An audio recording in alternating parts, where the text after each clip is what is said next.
I'm recording for at least Ella, and she requested it. So, all right. I don't know specific details, but obviously we're going to be testing after we get back from break. Not what I wanted to do at all, but it's what we have to do based on the fact that I wasn't here last week for 2 days. So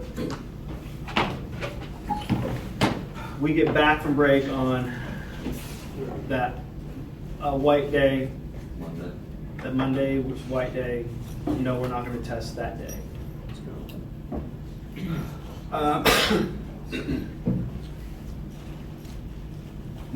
Right now, go ahead and pencil it in as you're going to be testing on that Wednesday. If we have to, that Friday.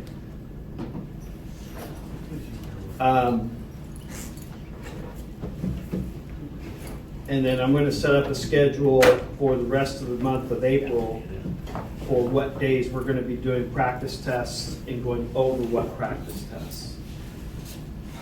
Of the things that I would sacrifice on that is probably going to be the free response practice. Not that it's not important, but it's the harder to do review with. It's the most time consuming, because we could take an entire class period and go through maybe only 2 questions. Whereas I can give you a 50, 60 question multiple choice test, have you take it, and then spend the next class period going over 50 to 60 questions. So multiple choice is easier to work with in that respect. But I'll work on that during break. Just sit down, take a day and sit down and figure out what the schedule's going to be. Figure the week after we get back from break, we're done with teaching material. In fact, I like to be done teaching material, Thursday for the most part. When we get back, use that day for you guys to do a little bit of review in preparation for the test on that Wednesday. Okay? Does anybody have any questions to begin with, though? Yes. Just regarding the L's and the hybrid things, right? Oh, okay. So yesterday during period 2, we established that I am not going to require you to complete 23, 24, 25 in that set. Okay? Now, I'm not going to change it in the OWL system, but what I will do is I will make it out of 22 in Skyward. So if you do those last 3, great. All right, the next question regarding 14 with properties of compounds. How do we know that when a compound is dissolved in water, it becomes strong? That's what we're going to cover today. Okay? So those questions dealing with polarity, melting, boiling, those are all dealing with intermolecular forces. We're going to cover that today. It's going to be quick, but that's what we're going to cover today. Okay? What about like dipole and like hydrogen bonding stuff? We're going to Cover today. All right. Okay. That falls under the umbrella of intermolecular forces. Other questions? A couple of you I pulled into AIM because you hadn't made a choice by 8:20. I couldn't find her. I've been looking for like 2 weeks. It doesn't show up. I deleted it on Thursday last week because I wasn't going to be here and had to re-add it yesterday and had some problems. So it should be there now. Although it's full today. Do you want me to kick somebody out and put you it's in? fine. You sure? Yeah, I think Do it. Okay. All right. So I'm gonna field trip.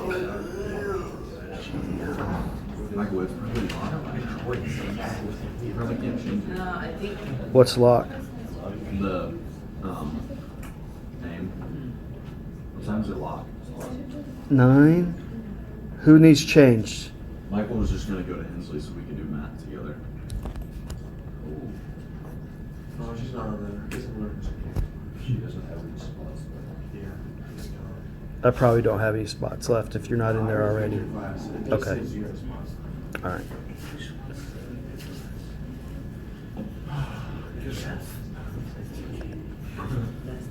I mean, I can have spots because I'm looking at. I didn't know Nolan and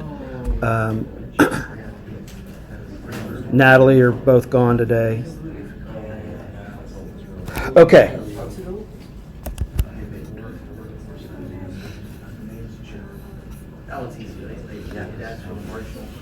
So the next set of slides is, I need to check to see what the title of them is in Drive.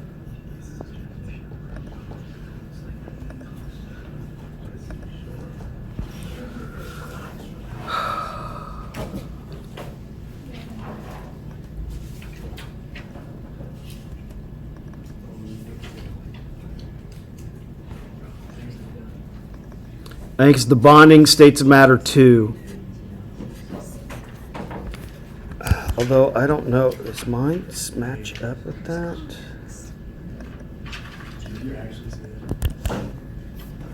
Yeah.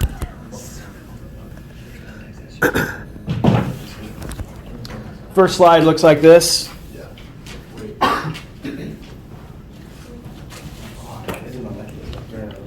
I'm going to try and make sure I do everything on this board. If I start to go over that board, will somebody remind me to stay over here because that's where I got the camera? Yes.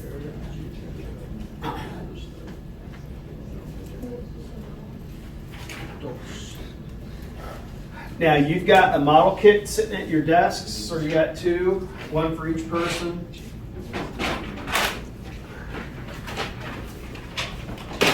These are reduced in what I have in there, but they're condensed to a specific set for us to use. Okay.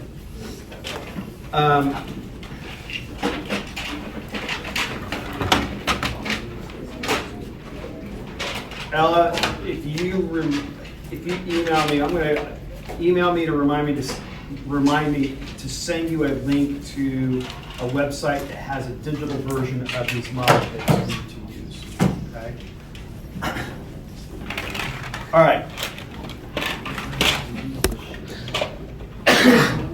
So one of the columns you have in your the worksheet that we've got with the Lewis structures. Pull that up. And one of the columns is polarity. And we're going to look at that real quick. Having had this, again, relying on the fact that you've had an introduction to chemistry before, relying on the fact that you guys have had geometry and understand shapes to a certain extent. We're going to use these model kits to help us understand this polarity thing again. So, to give you a heads up here, when we're making these models, most of the time you're going to use a black atom as a central atom. Okay?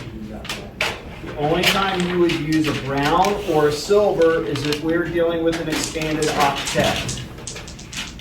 Okay? Now, in the kit, you should have 2 slips of paper. The little slip is just what the content should be. I'm not worried about it. They're close enough to being correct. But the other slip has got the electronegativity values. Okay? We need that. Now, we need it and we don't need it.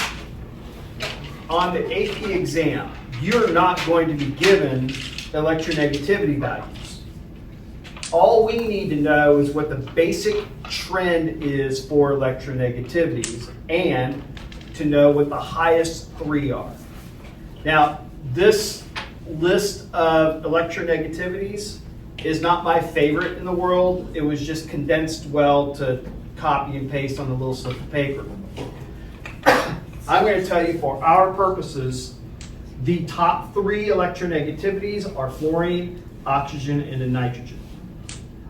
Again, This is not my favorite set of electronegativity values because they have chlorine higher than nitrogen. But we're going with fluorine the highest, oxygen second, nitrogen third. Okay? The others can be kind of predicted based on the trend, which is on the periodic table. In the P block, specifically, electronegativity increases as you diagonal upwards. If you go to the upper right, you're going to have higher electronegativity. That makes predicting what the electronegativity values are diagonally this way relatively easy. It makes it, I'm going to put easy. It makes predicting electronegativity values this way more difficult. Not impossible, but a little bit more challenging, especially the further away they get from each other. Here's the thing. The electronegativity values will be different enough, and you'll be able to say this one's definitely larger than another one. Okay? It's not going to be ambiguous. Now, what's the first compound in our list? Have I told you guys to make any models yet?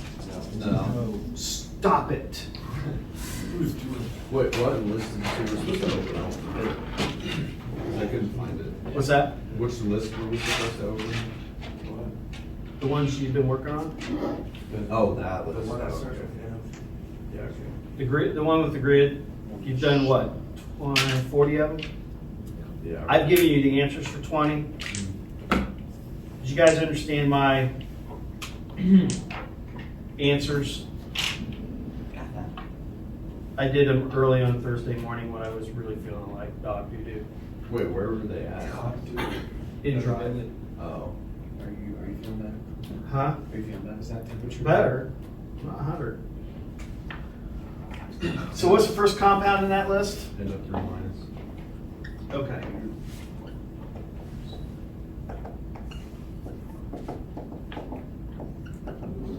Now, I know it's an ion, but we're just going to look at it in respect to how this is going to apply to the polarity.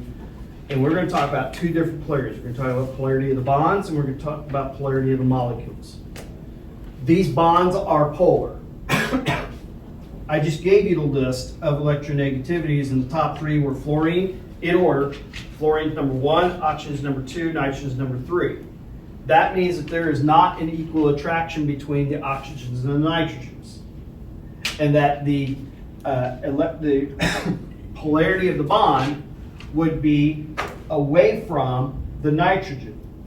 So on these, if I were to represent the polarity or the shifting of the electrons, they're going to be moving away from the nitrogen towards the oxygens. That means in the bond itself, this end of the bond would be partially positive, this end of the bond is going to be partially negative. Because all 3 of these oxygens are the same, we are going to have the same negativeness, if you wish. It's called dipole moment. So dipole moment is how polar it is.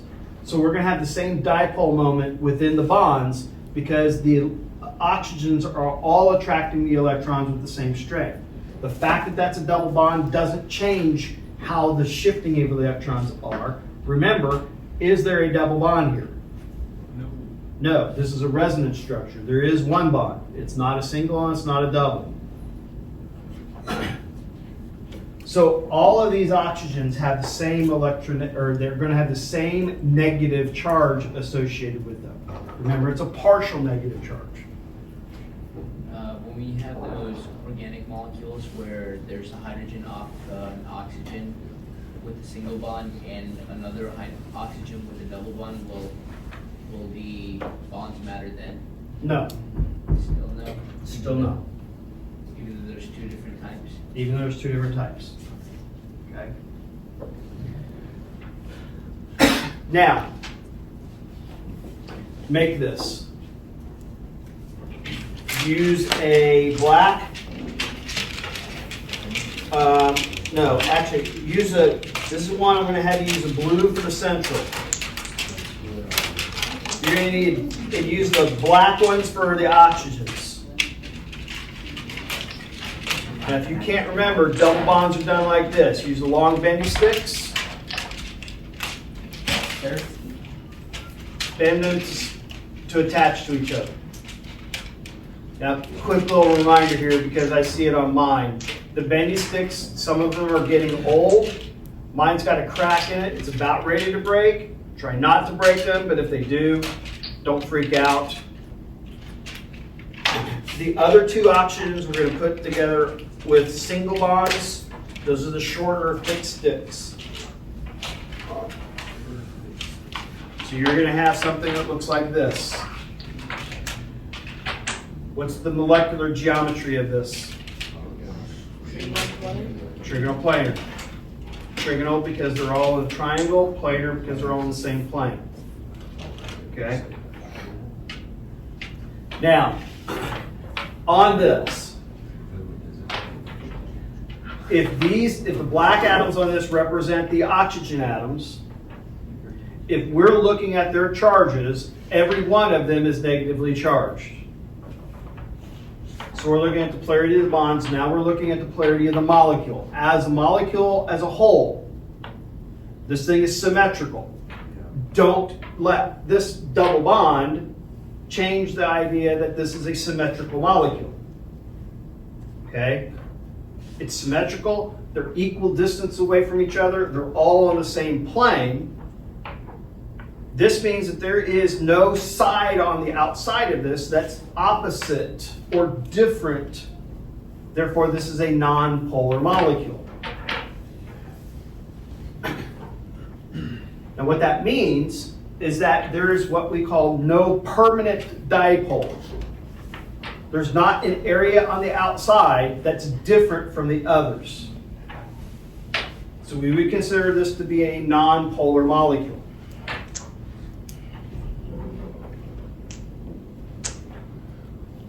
What's the next molecule on that list, or next compound on that list?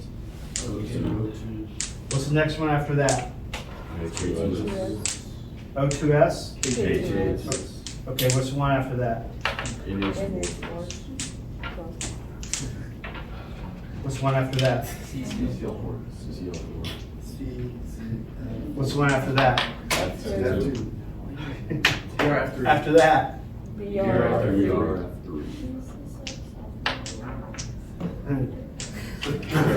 What's the one after that? What's the one after that? H2SO4. What's the one after that? All right, we'll go with that one.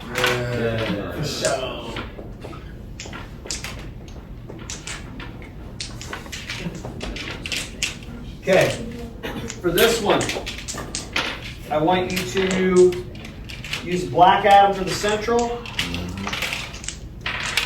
You're going to put 4 sticks in it. 3 white atoms.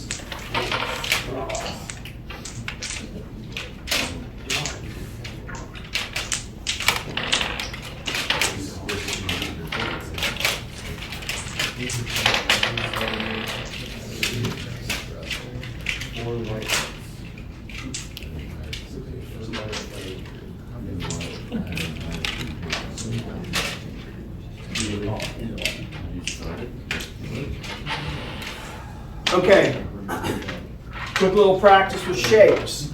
What is the group geometry? What is the electron geometry? What is the electron group geometry? Those are 3 different names for the same thing. Tetrahedral. That's looking at that's looking at everything attached to the central atom. This has got a tetrahedral shape to it. Molecular geometry. Take off the lone pair. So the trigonal pyramid is what the molecular geometry on this is. Okay? Now, when determining the polarity of a molecule, we are not going to take into consideration the lone pair of electrons. We are looking at the atoms only and what partial charges they have. Now, hydrogen's electronegativity is higher than what you would expect. If you look at the sheet, it's got a value of 2.2. I believe arsenic on that sheet also has a 2.2, correct? What I'm going to tell you, though, is that since you don't have a, you're not going to have a list of electronegativities, we would need to say that there's going to be some polarity. What it is, we don't know exactly. It's not going to be very much based on the fact that they both have the same electronegativities on this table. But suffice it to say that if you've got two different atoms attached to each other, there has to be some unequal sharing of the electrons. Now, knowing what the electronegativity values are helps, but as long as they're different, there's got to be at least a little bit of difference in electronegativity. Therefore, there has to be some polarity. Now, it doesn't matter which one is higher. The fact that we have a molecule with this shape is going to mean that it's going to be polar. I'm going to go out on a limb here and tell you right now that if you've got a lone pair of electrons in a molecule, most of the time, that's going to make it polar. Because what that's going to do, it's going to make the molecule asymmetrical. You can see that this thing is not symmetrical. It may look symmetrical like this, but when you look at it from the side, it is not symmetrical. So molecules that are asymmetrical are going to be polar. How polar depends on, what atoms are involved. If I switch out this arsenic with a nitrogen, that's going to be a lot more polar. Because the nitrogen is not going to be the same as the hydrogen. Remember I said nitrogen is number 3 on the list, right? So the larger the difference in electronegativities, the more polar the molecule is going to be. Or we could say the larger the dipole moment. I don't know that I use that term in the notes. So if you want to jot it down someplace, dipole moment is a measure of the polarity of the molecule. Oh, I do have it there. Yeah, it does.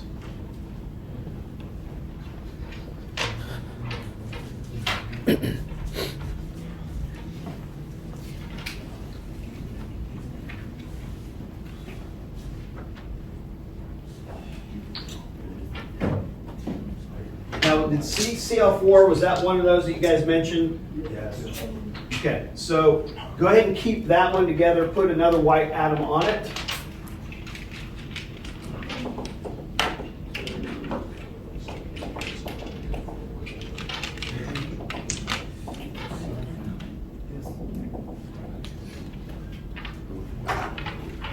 Does this molecule have polar bonds?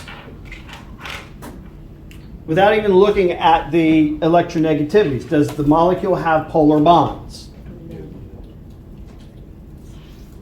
Without looking at the electronegativities, does this have polar bonds? No. Yes, it does. Of course it does. Are carbon and chlorine the same? Which is going to have the higher electronegativity, carbon or chlorine? Chlorine, it's further to the right. Yes, I understand carbon's up more, but chlorine's really far up over to the right. If I were to draw arrows on this, they would be going towards the chlorine. The bonds are polar. Is the molecule polar? No. Because all of the atoms on the outside are negatively charged, and they're negatively charged the same amount. Everybody with me on that?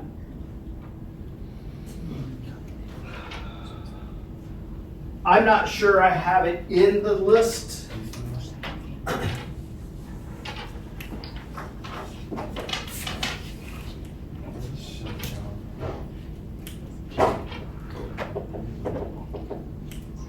I don't think I do, but it's an easy one to do. If we were to replace one of those chlorines with a fluorine, so switch out one of those whites for a green.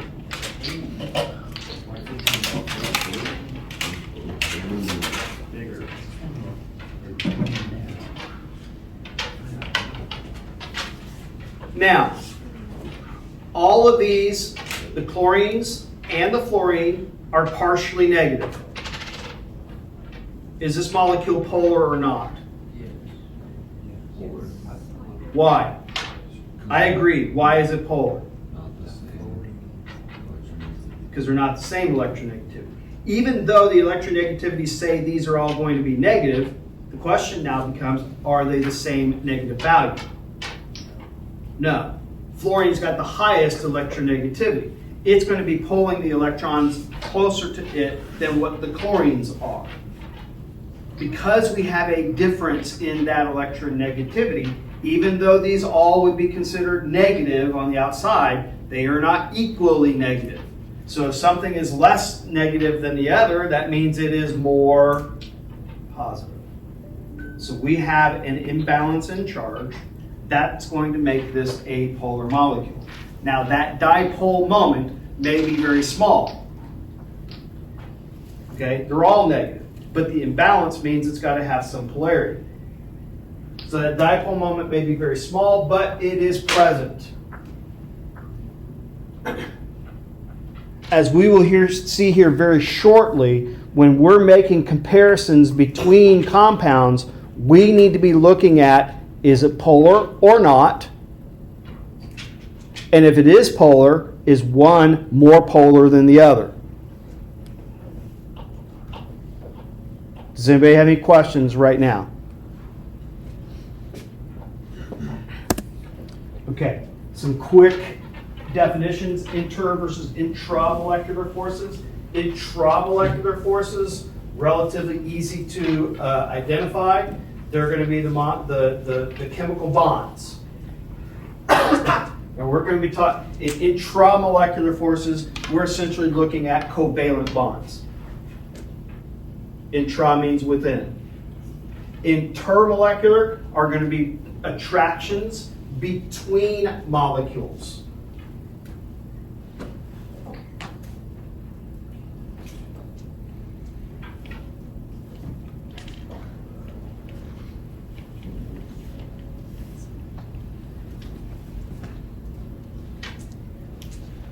All right.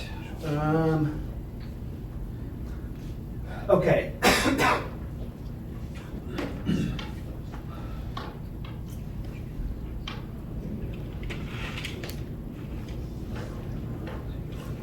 The overall umbrella term is van der Waals forces. Again, one of those terms that I'm not sure that I have in here, but van der Waals forces is an umbrella term for all intermolecular forces. We have several different types. The easiest to understand is the dipole-dipole force, where you have the opposite ends of polar molecules attracting each other. So if I have this polar molecule and this polar molecule, there can be an attraction like this, because the green is going to be opposite in charge than what the whites are. So there's going to be an attraction, because there is a permanent dipole.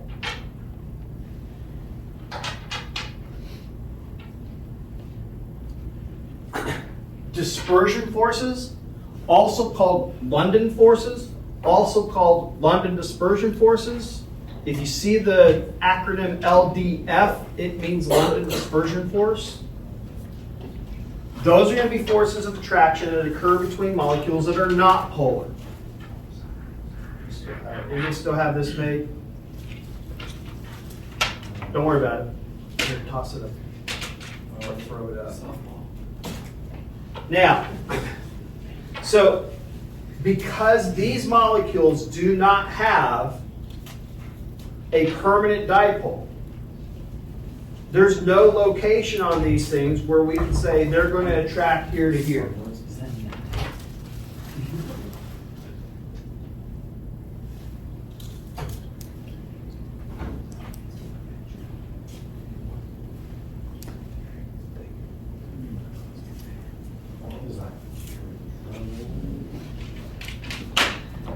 That doesn't mean there cannot be attractions. Remember that around a molecule we have an electron cloud. Electron clouds move around randomly. And that random motion is going to cause, at some point in time, some unequal distribution of the charge. Here's the thing, it's not a permanent thing. It's not like this area here is permanently different than these areas. I didn't get that. Could you try again? No. Okay.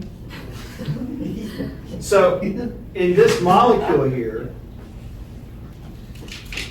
the random motion of the electrons is going to cause some unequal distribution.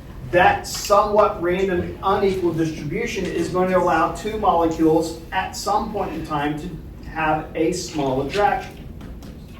This is why nonpolar molecules can form liquids and solids. There has to be an attraction between them to do that.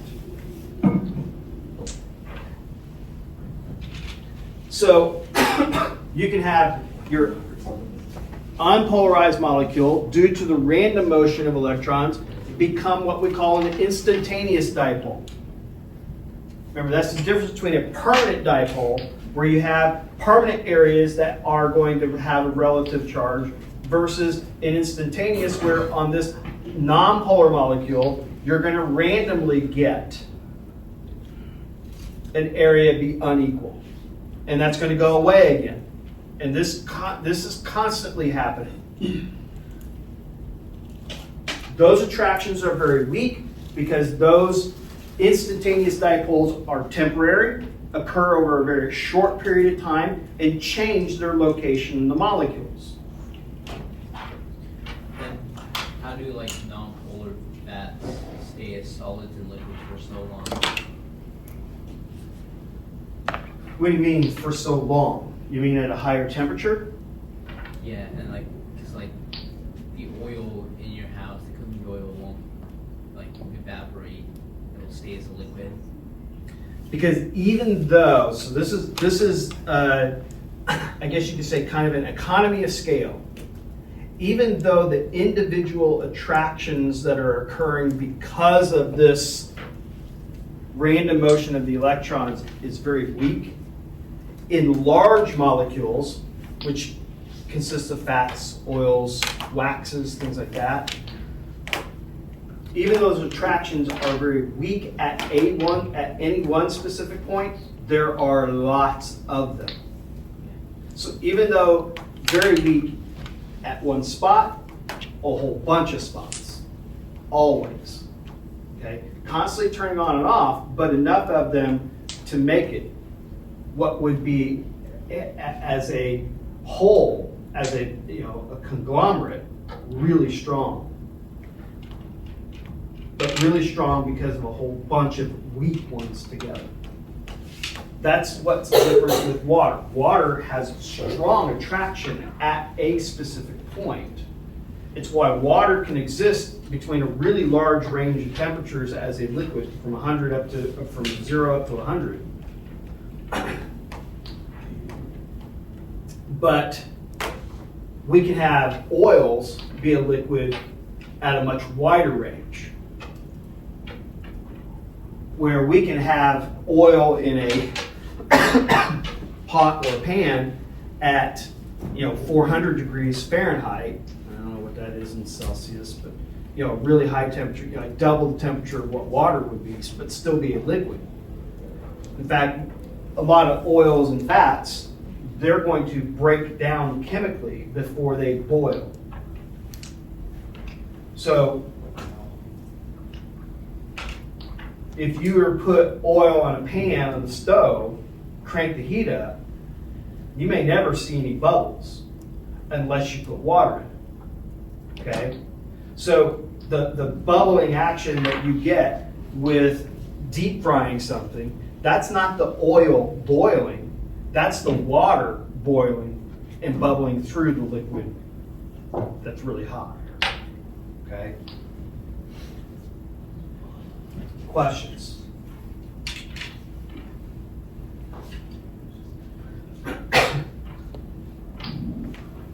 So on this slide here, we see that, the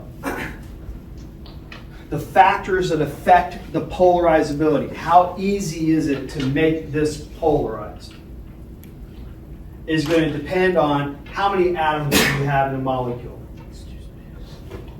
What's the shape of the molecule? Is it long and stringy or is it compact? What's the mass of the atoms involved? How many electrons do you have? These kind of go hand in hand. The larger the mass of the atom, the more electrons you're going to have. So those are factors that we would take into consideration to look at and make a comparison for the intermolecular forces. Here are two examples, octane and isooctane. Both of them have the same number of carbons and the same number of hydrogens. That means they have the same molar mass. It means they have the same number of electrons. But if we look at this carefully here, we see that the boiling point of octane is 125.7, but the boiling point of isooctane is 99.2. That's a pretty significant difference between two things that are made up of the same number of atoms and have the same masses. The difference being, is it long and stringy or is it compact? The reason why long and stringy molecules, and this includes those fats and greases and stuff like that, the reason why they have such high melting points or high boiling points is because those intermolecular forces, the random motion of the electrons can make all kinds of positive and negative areas along a wider area. Whereas with it being compact, you don't have as much area on the outside of the molecule for you to be able to do that.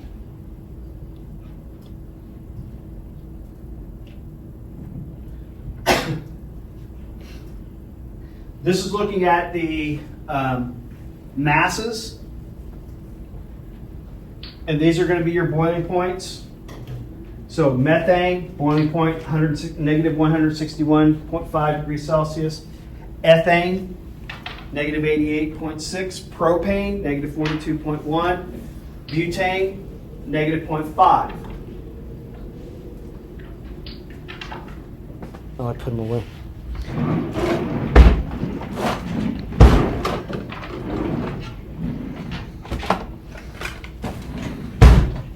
What's in this? Butane. It's butane. That's going to be this as a liquid. It boils at what temperature? 0.5 degrees Celsius, which is probably right around 31 degrees Fahrenheit. Okay, approximately. Because 0 degrees Celsius is 32 Fahrenheit, right? Yeah.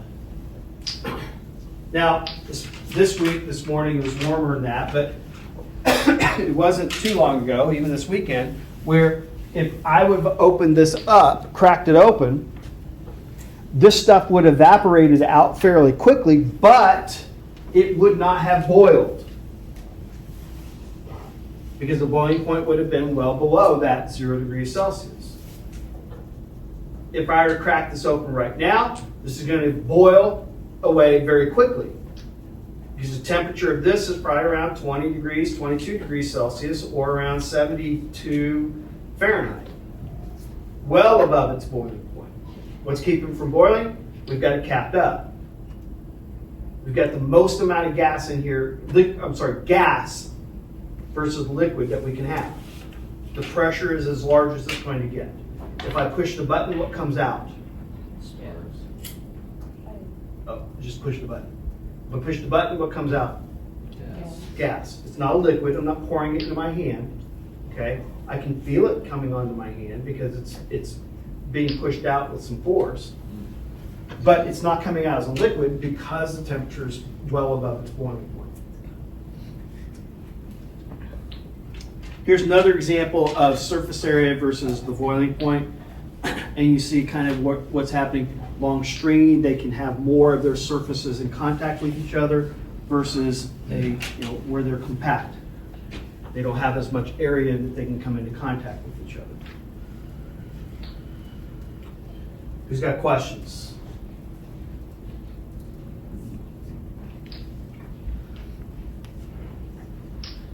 Dipole-induced dipole forces. This is going to be where you have a polar molecule can attract a nonpolar molecule.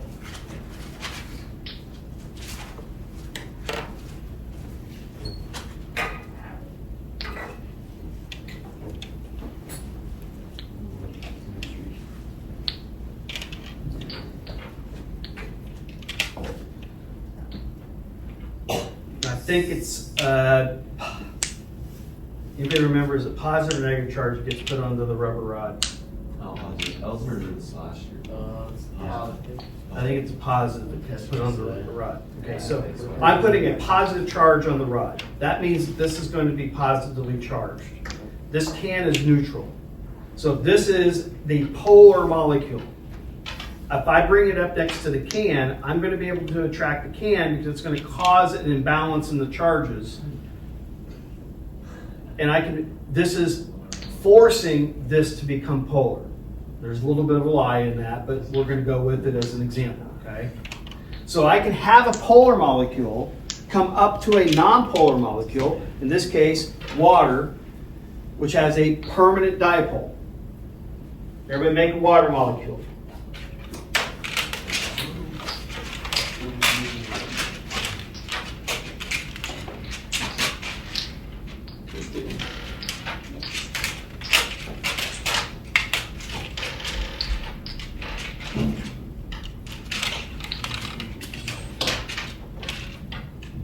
Now your water molecule, what you've got here is you've got, let's go with the basics again. What's the group geometry on this? Tetrahedral. It's got 4 things on the central atom. But the shape, the molecular shape is bent or angular. Either one will work. Okay? Now, I'm going to look at this without the lone pairs of electrons on it. You've got the oxygen, which is the second highest electronegative element. You get the hydrogens, which are not very electronegative compared. So we have a very large imbalance. And the oxygen here is going to be negatively charged all the time. Okay? Partial negative charge all the time. Hydrogens, partial positive charge all the time. Your permanent dipole. They can interact with an oxygen molecule, and when they do, the negative end of the water molecule with the oxygen is going to cause the electron to shift in that molecule away from that. The area of the oxygen now where the electrons are shifted away from is now partially positive, and there can be an attraction. It's not like they're stuck that way, but if you get a whole bunch of water molecules, they can all cause this to be dissolved in the water. This is how your fish breathe. There's oxygen in the water dissolved. They breathe oxygen just like we do. They just have to filter it out of the water. We don't. It's why we don't do well when we go underwater and try to breathe. It's why they don't do well when they come out of water and try to breathe. Okay? The mechanisms are different. But how we get our oxygen, we both need to get oxygen, fish and people. Now,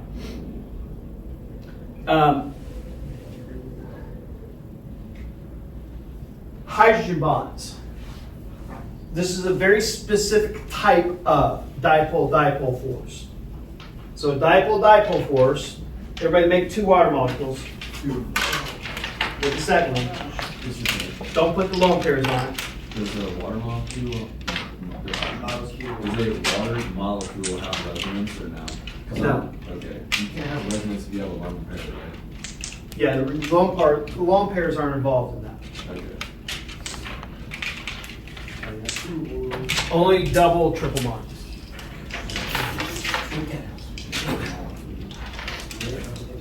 Now, in our 2 water molecules, the attraction between them, okay, so my oxygen, black atom here, the oxygen, the white atom, hydrogen, they're going to be attracted to each other because they're opposite in charge. That is what makes this a dipole-dipole force, because this water molecule always has negative oxygen, positive hydrogens. Same with this one. So the positive hydrogen will attract the negative oxygen. That's a dipole-dipole force. This is a special version of it, though, because hydrogen, when it is bonded to oxygen, nitrogen, or fluorine, these are the only three. When hydrogen is chemically bonded, covalently bonded to nitrogen, oxygen, or fluorine, and the molecule overall is polar, you can have a hydrogen bond occur, and that hydrogen bond will occur when that hydrogen is attracted to another nitrogen, oxygen, or fluorine. Here's your criteria. You have to have hydrogen covalently bonded to nitrogen, oxygen, or fluorine. That hydrogen then is attracted to another nitrogen, oxygen, or fluorine. Notice I didn't say that the other oxygen, nitrogen, or fluorine had to be bonded to anything specific. Your criteria is that one molecule has to have hydrogen bonded to nitrogen, oxygen, or fluorine, and then that hydrogen would be attracted to another nitrogen, oxygen, or fluorine. In a water molecule, there's a hydrogen bond, because we have this hydrogen covalently bonded to oxygen, that hydrogen attracted to another oxygen, that's the hydrogen bond. So this attraction between these is the hydrogen bond. I don't like the name bond because it's implying the chemical bond. Use the word bond only when you're talking about a chemical bond. Okay? There are not bonds between molecules. There are intermolecular forces. There are attractions. There are not bonds between molecules. In this case, we could say there is a hydrogen bond between these molecules, but that's because we're describing a type of intermolecular force that has that name. Everybody okay with that? Be very careful about how you use the word bond, because it's very easy to use the word bond and make an entire paragraph of stuff wrong. Okay? I would go so far as to say use IMF, intermolecular force, IMF, when you're talking about attractions. So the IMF between these is called a hydrogen bond. Don't say there's a bond between these two molecules. That would make it wrong. Okay?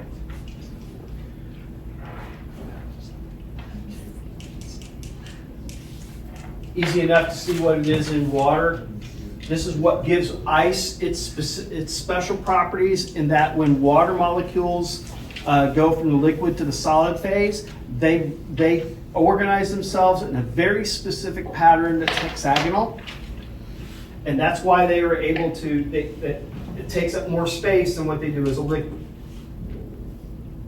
In a liquid, remember, they're free to move around, they're not locked into place. As a solid, they're locked into place. And when they're locked into place as water, they're locked into place with greater distance between them overall than when they are as a liquid.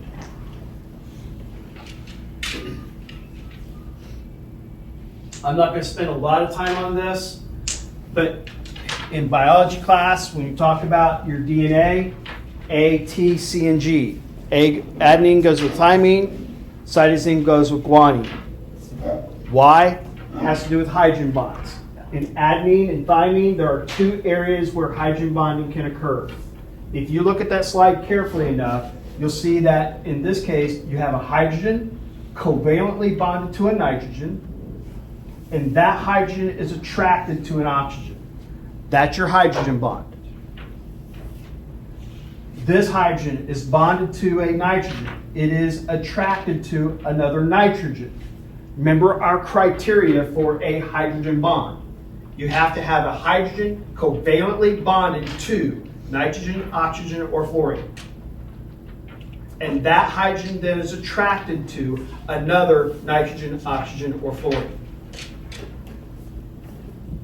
Fluorine is not incorporated into our DNA because the electronegativity of it is too large and the attraction would be too much in a DNA molecule to allow this attraction here to be broken by the mRNA or RNA. You know, you unzip it, you copy it, you zip it back up, right? In guanine and cytosine, you can see that there are 3 areas where they can form that hydrogen bond between 2 sides of the molecules.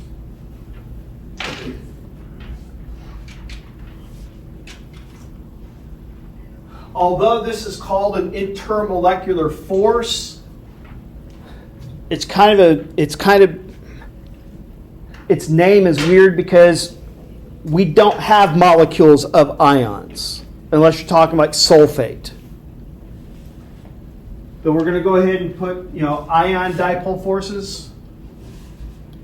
Water molecules can dissolve ionic compounds very easily because you've got these, the oxygens are negatively charged. They will be attracted to the positive cations.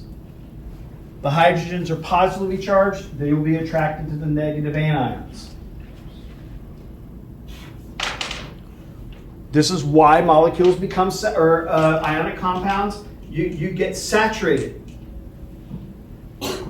In water, there are X number of water molecules that have to surround sodium to keep it dissolved. There are X number of water molecules that are required to keep the chloride dissolved. Once you've used up all your molecules of water to dissolve what you have dissolved, you can't dissolve anymore.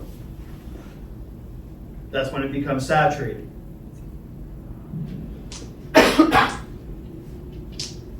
The attraction between ions also is a factor. And I think I mentioned this the last time I was here. If you think about the solubility rules, go ahead and groan. Okay. Rule number 1. What's soluble? Well, think about the charges. Group 1 metals, nitrates, acetates, perchlorates. They all have charges of what? 1. And if you think about those things that are not soluble, those are going to be your +2s and +3 ions. So sulfates, they tend to be soluble, but they're not soluble with barium, they're not soluble with lead. Okay? If you think about the last rule, phosphates, carbonates, hydroxides tend not to be soluble. Hydroxides, the ones that are soluble, are going to be group 1. Group 2, calcium, magnesium, strontium. Those are going to be kind of soluble, but not very. So those things that have larger charges, those ions that have larger charges, are those things that are not going to be able to dissolve well because those ions are going to be really strongly attracted to each other. Going back to the V = K Q1 Q2 divided by D. And the larger the charges are between the ions, the larger your potential energy is. Lower your potential energy because it's negative. Stronger the attraction.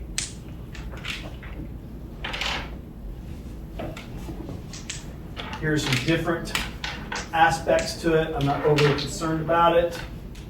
And this kind of gives us a quick overview of those intermolecular forces.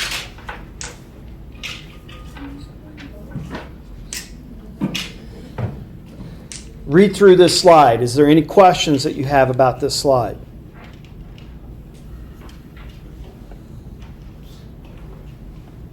What's the difference between dipole-dipole and dipole-induced dipole?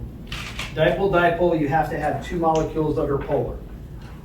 So dipole, dipole, you got two, dipole, dipole, attract. A dipole-induced dipole would be, I got a dipole, I got a nonpolar molecule, they can attract because this can force this to become somewhat polar. So this is a dipole inducing the nonpolar molecule to have a slight dipole and attract.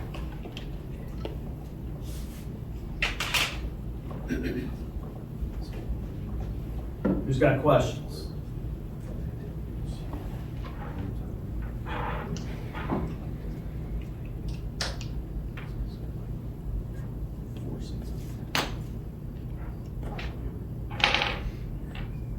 I think he's just smiling and nodding. Also, is hydrogen bonds the strongest? Or We have to be careful about how we say that, right? Because can I have water above 100 degrees Celsius? I can. I'm sorry. Can I have liquid? I should say. Can I have liquid water above 100 degrees Celsius? Can I have liquid oil above 100 degrees Celsius? Yes. What are the stronger intermolecular forces? I should say, what has stronger intermolecular forces then? The oil or the water? Oil. The oil. Now, that's why we got to be careful. At any one specific point in the oil molecules, between the oil molecules, is the attraction that occurs stronger than the one point that occurs between water? No. There's just a whole bunch of weak points that in total are greater in attraction than what they are at the somewhat limited points between the water molecules. That makes sense?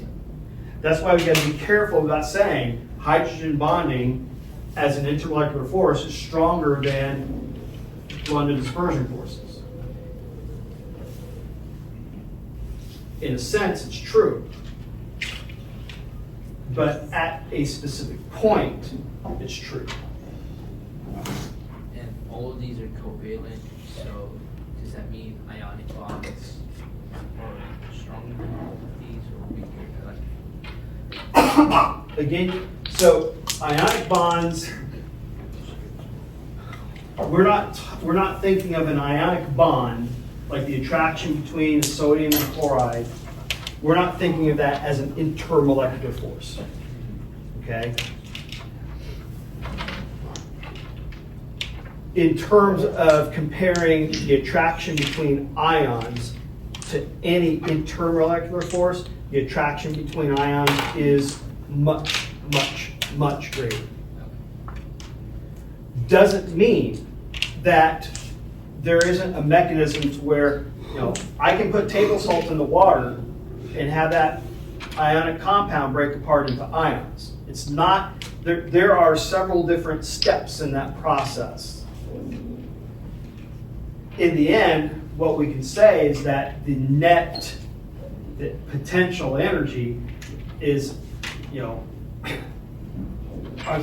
overall energy is lower having them dissolved than they are not. But that's going back to the Gibbs free energy stuff. Because if I put table salt in the water, that's an endothermic process if I measure the temperature. But if I measure the entropy is going to increase. So it's we also have to take those things into consideration. Okay? If you want to get things to mix together, you want to make sure that they are similar to each other. So water is going to be able to dissolve many different things because primarily, though, it's going to be able to dissolve things that have or can have hydrogen bonding occur. But water can also get nonpolar molecules to be dissolved because of its large polarity. It can force nonpolar molecules to become, or induce nonpolar molecules to become polar. The next slide is kind of a breakdown of what we need to look at in terms of the properties. So what do you have interacting? Do you have molecules or do you have ions? Are ions involved? Most of the time the answer is going to be no. Are polar molecules involved? Well, yeah. Are hydrogen atoms bonded to nitrogen, fluorine, oxygen, oxygen, fluorine? Yeah. Hydrogen bonding? No. Dipole, dipole. The flow chart here works really, really, really, really well. Okay? This goes back, though, to drawing your Lewis structures. You draw a Lewis structure right, because making sure the Lewis structure is drawn right, it's going to tell you what's going to be bonded with what. It's going to tell you whether those bonds are polar or not.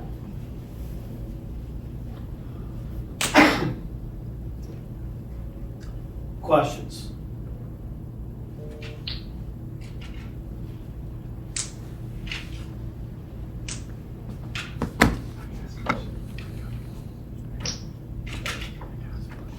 Yeah. So for the dispersion forces, do those like, I mean, are there effects like not all that great except in like the bigger molecules, like where they add up to be something?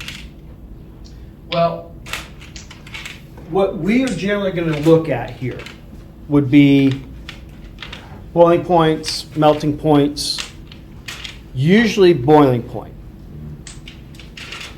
Freezing point's a difficult one to work with because when you start getting nonpolar molecules, the only thing that would allow them to freeze would be the London dispersion forces. And the mechanism for that's a little bit different than what you would have with polar molecules forming a solid. So we usually look at the change going from in breaking the attractions between polar and nonpolar molecules is essentially the same kind of mechanism when you're changing it from a liquid to a gas. So if we look at that aspect, what we're looking at is the higher the boiling point, what we can say is that the stronger the intermolecular forces in total. Now, what are the intermolecular forces involved? Are they dipole forces or are they London dispersion forces? Dipole forces, they're only going to be good up to a certain point. Right. Because you're looking at a specific spot where there's only one attraction or repulsion that's occurred, or attraction that's occurred. With London dispersion forces, you have the opportunity for that attraction to occur in many, many locations. That's where looking at those properties of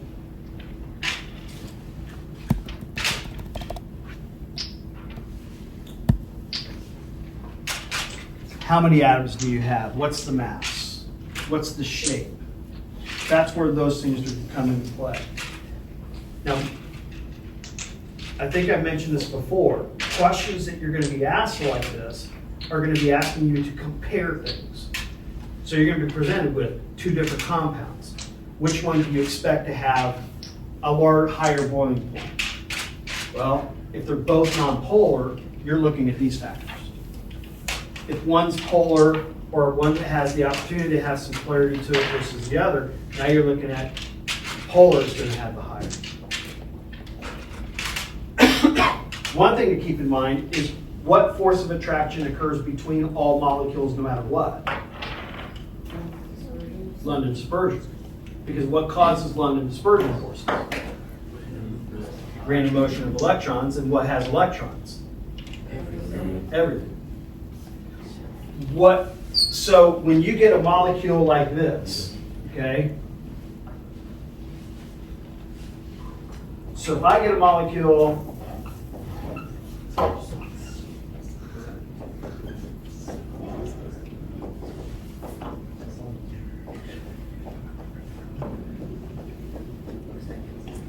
if I get a molecule like that, it's going to have London dispersion forces. It's a fairly large molecule, okay? But I'm also going to have this area down here that's got polarity to it. Not only does it have polarity to it, what can occur between another molecule of this? hydrogen bond, because you've got the hydrogen bonded to oxygen, and this thing could be attracted to another molecule's oxygen. Okay? So in this compound, it's probably going to have, it would have a higher boiling point, definitely have a higher boiling point than if I had this. With everything being hydrogens on that. I'm being lazy now, okay? This is definitely going to have a stronger attraction than this is. Because this is going to have London dispersion forces with the opportunity of hydrogen bond. This only has London dispersion forces. Now, if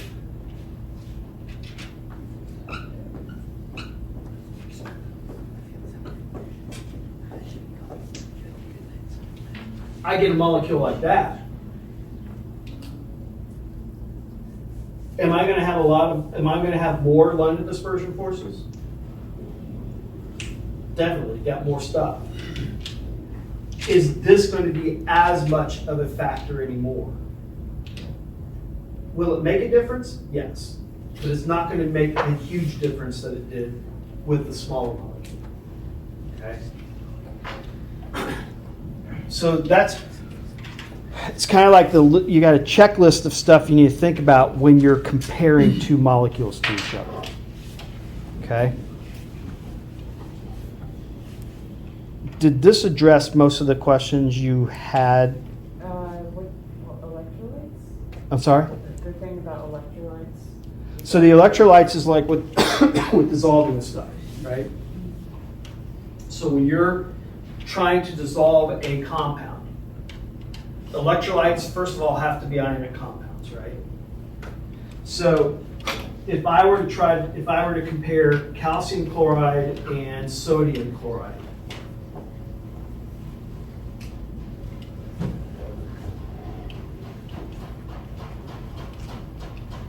this I would expect to be more soluble because the attraction between the calcium and chloride in this is going to be stronger because it's got to be +2 and it's got to be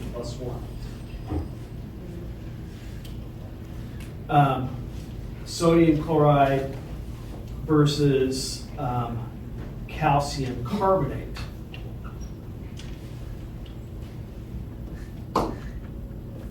I don't expect this.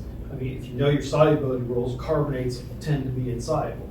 So calcium carbonate's not soluble. Sodium chloride, yes. Why? +2, -2, strong attraction between the ions. The water molecules aren't going to be able to take it apart. +1, -1. Attraction strong enough to make it an ionic compound, but the water molecules are going to be able to take it apart. So, if the compound is dissolved in water, it would be a strong electrolyte or non-electrolyte?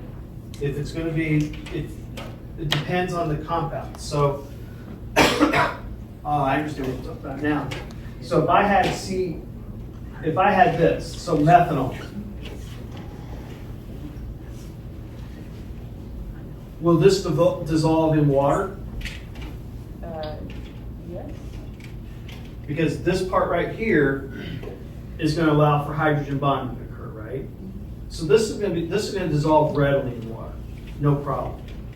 It's not an electrolyte though, because to be an electrolyte, it has to split apart into ions, right? Okay. Is this an ionic compound? Okay. Hydrogen fluoride.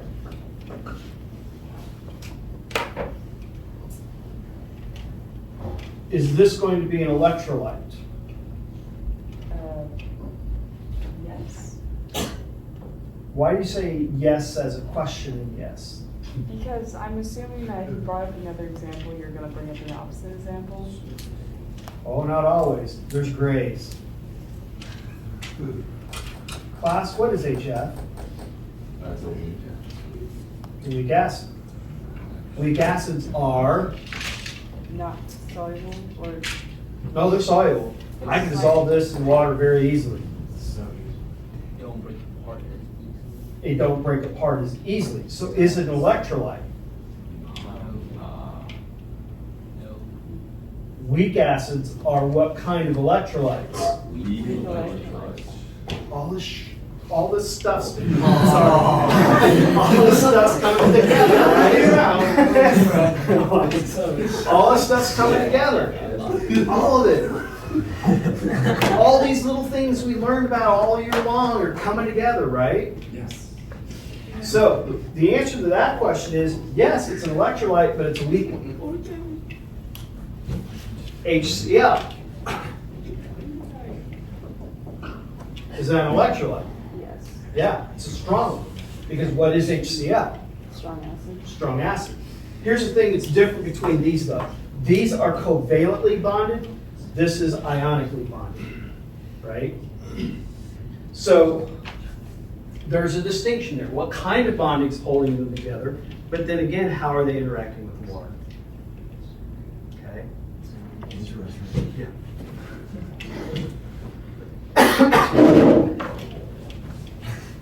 So this is the thing that makes this part hard. I don't want to say hard. This is what makes this part more of a challenge. I'm giving you all the little bits and pieces. You have to think about the bits and pieces into comparisons. Okay? Who's got questions? So Friday we will finish up the next set of slides, or last set of slides. That's dealing with states of matter for the most part. And that's going to be more just definitions, things that you may be familiar with but just didn't think about in specific ways. What I need to do is I'm going to change the due date for the OWLs and the AP classroom. It's on my list of things to do for period 9. That's where my prep is. I'm going to make them due after break. Here's the problem. Here's what I'm going to get as much of it done now before break, because what are you not going to do during break? Homework. You're not going to homework. You're not going to be studying. Well, some of you might be. I don't plan on doing any schoolwork. I don't expect you guys to. I'm not going to assign you anything. But I also know that if you wait until after break to complete it all, you're going to be in a world of hurt. Okay? So, yeah, I'm going to change those dates. But I'm also going to tell you to get as much of it done now as you can. If there's some stuff you want to save for later, just to refresh your memory when you get back, fine. I leave that up to you. You're big boys and girls. By now, in this class, you should know what is expected of you. Okay?